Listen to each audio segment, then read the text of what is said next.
ಇನ್ನು ವಿಚಾರದಲ್ಲಿ ಶಾಸಕರು ಜೊತೆಗೆ ಬಿಜೆಪಿ ರಾಜ್ಯಾಧ್ಯಕ್ಷರಾದಂಥ ವಿಜಯೇಂದ್ರ ಅವರು ಕೂಡ ಪ್ರತಿಕ್ರಿಯೆಯನ್ನ ಕೊಟ್ಟಿದ್ದಾರೆ. ಏನು ಕೊಟ್ಟಿದ್ದಾರೆ ಪ್ರತಿಕ್ರಿಯೆಯನ್ನ? ಆರ್ಎಸ್ಎಸ್ ಪಥಸಂಚಲನ ನಿರ್ಬಂಧಕ್ಕೆ ಹೈಕೋರ್ಟ್ ತಡೆ ನೀಡಿರುವಂಥ ವಿಚಾರಕ್ಕೆ ಬಿಜೆಪಿಯ ರಾಜ್ಯಾಧ್ಯಕ್ಷ ಶಾಸಕರಾದಂಥ ವಿಜಯೇಂದ್ರ ಪ್ರತಿಕ್ರಿಯೆಯನ್ನ ಕೊಡ್ತಾ, ಸರ್ಕಾರದ ಕುತಂತ್ರ ಮತ್ತು ಷಡ್ಯಂತ್ರಕ್ಕೆ ಇದು ಹಿನ್ನಡೆಯಾಗಿದೆ. ಸರ್ಕಾರದ ನಡೆಗೆ ಹೈಕೋರ್ಟ್ ತಡೆ ಕೊಟ್ಟಿದೆ. ಹೈಕೋರ್ಟ್ ಆದೇಶದಿಂದ ಸರ್ಕಾರಕ್ಕೆ ಹಿನ್ನಡೆ ಅಂತ ವಿಜಯೇಂದ್ರ ಅವರು ಮಾತನಾಡಿದ್ದಾರೆ.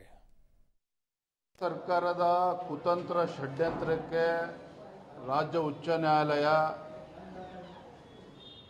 ನ್ಯಾಯಾಲಯದ ತೀರ್ಪಿಂದ ಸರ್ಕಾರಕ್ಕೆ ಹಿನ್ನಡೆ ಆಗಿದೆ. ಅವರ ಕುತಂತ್ರ ಷಡ್ಯಂತ್ರಕ್ಕೆ ಒಂದು ರೀತಿ ತಡೆ ಕೊಟ್ಟಂತಾಗಿದೆ. ಕಾಂಗ್ರೆಸ್ ಸರ್ಕಾರದ ಕುತಂತ್ರ ಷಡ್ಯಂತ್ರಕ್ಕೆ ರಾಜ್ಯ ಉಚ್ಚ ನ್ಯಾಯಾಲಯದ ತೀರ್ಪಿಂದ ಸರ್ಕಾರಕ್ಕೆ ಹಿನ್ನಡೆ ಆಗಿದೆ. ಅವರ ಕುತಂತ್ರ ಷಡ್ಯಂತ್ರಕ್ಕೆ ಒಂದು ರೀತಿ ತಡೆ ಕೊಟ್ಟಂತಾಗಿದೆ.